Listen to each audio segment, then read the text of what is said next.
The World Health Organization, WHO, has recommended the R21 matrix M malaria vaccine developed by the University of Oxford and manufactured by India's Serum Institute.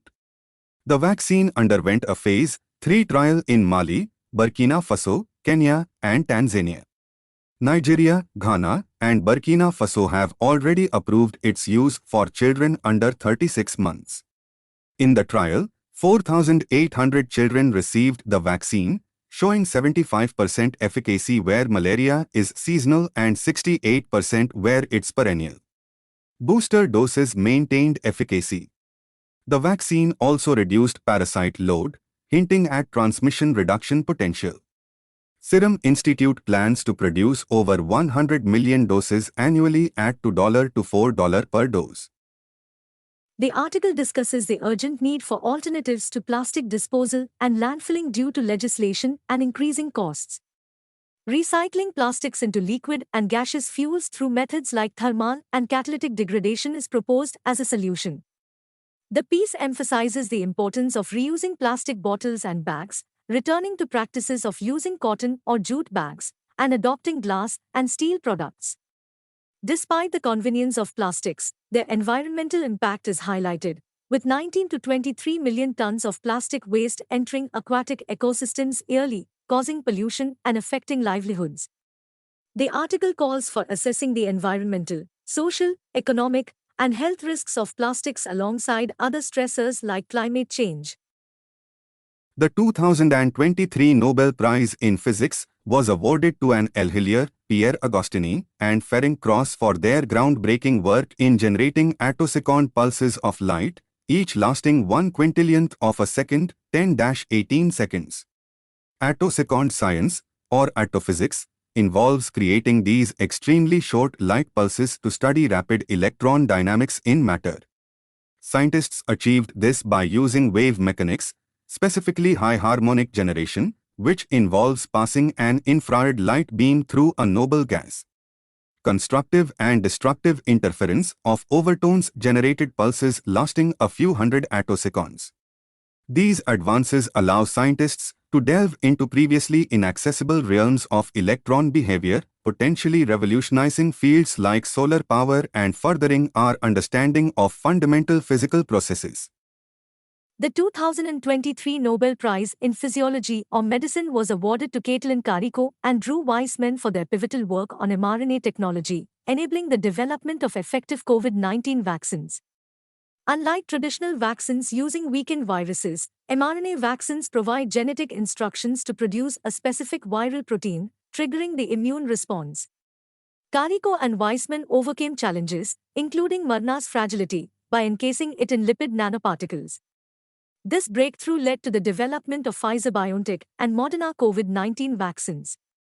mRNA vaccines are advantageous for their adaptability to new variants, although they require ultra-low temperatures for storage. This technology marks a significant advancement in vaccine development and has broad potential for various diseases. The 2023 Nobel Prize in Chemistry was awarded to Alexei I. Akimov, Louis E. Bruce, and Mongi G. Bavindi for their discovery and synthesis of quantum dots. Quantum dots are tiny assemblies of atoms, displaying unique quantum mechanical effects due to confined electron movement within a few nanometers. By altering their size, properties like melting point and chemical reactivity can be modified. When illuminated, quantum dots emit light at different frequencies based on their size. They find applications in various fields, including surgical oncology, electronics, quantum computing, and solar cells. The laureates developed methods to create quantum dots, leading to their widespread use in technology. Narges Mohammadi, the Iranian activist known for her fight for women's rights, freedoms, and against the death penalty, has been awarded the 2023 Nobel Peace Prize. Despite enduring lengthy prison terms, ill health, and forced separation from her family, Mohammadi continued her activism from within Tehran's notorious Evin prison. Born in 1972, she grew up amidst Iran's revolutionary fervor and became an outspoken advocate for human rights.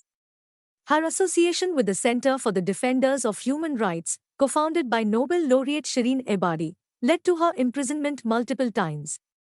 Despite numerous challenges, Mohammadi remains a fearless voice for freedom in Iran. Norwegian writer John Foss has been awarded the 2023 Nobel Prize in Literature for his innovative plays and prose that give voice to the unsable. Foss, known for his Foss minimalism, explores themes of love, loss, grief, and the human condition in his works. His acclaimed novel Septology, published in 2021, is a novel in 7 parts and has been praised for its dreamlike quality and exploration of ordinary life's mysticism. Foss's writing style, often compared to Samuel Beckett and Franz Kafka, reflects his fascination with inner dialogues and existential questions. The award also marks a significant achievement for Fitzcarraldo Editions, the independent publisher of Foss's works. e䬃cacious, the pseudonymous name for C.S. Lakshmi, has been honored with the Tata Literature Lifetime Achievement Award and the Shakti Bhatt Body of Work Prize for her sustained and outstanding contribution to Tamil literature. Born in 1944, e䬃cacious is recognized as Tamil's first feminist writer, challenging societal gender norms and rewriting them in her stories. Despite facing criticism from the literary world, she persevered, becoming a feminist icon through her writing, activism, and academic pursuits. Her characters, often questioning gender norms, embody quiet rebellion and a deep understanding of social structures, making her work immensely influential. Hamas launched a surprise attack on Israel, infiltrating Israeli cities, hitting military bases, and taking hostages using a highly coordinated approach involving motorcycles, pickup trucks, boats, paragliders, and mid-range rockets. The attack, reminiscent of the 1973 Yom Kippur attack, caught Israel off guard, raising questions about intelligence failure.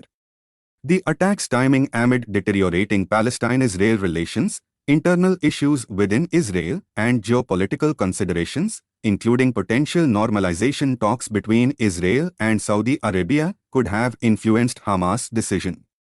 The attack aims to capitalize on public anger against occupation and position Hamas as the primary representative of the Palestinian cause.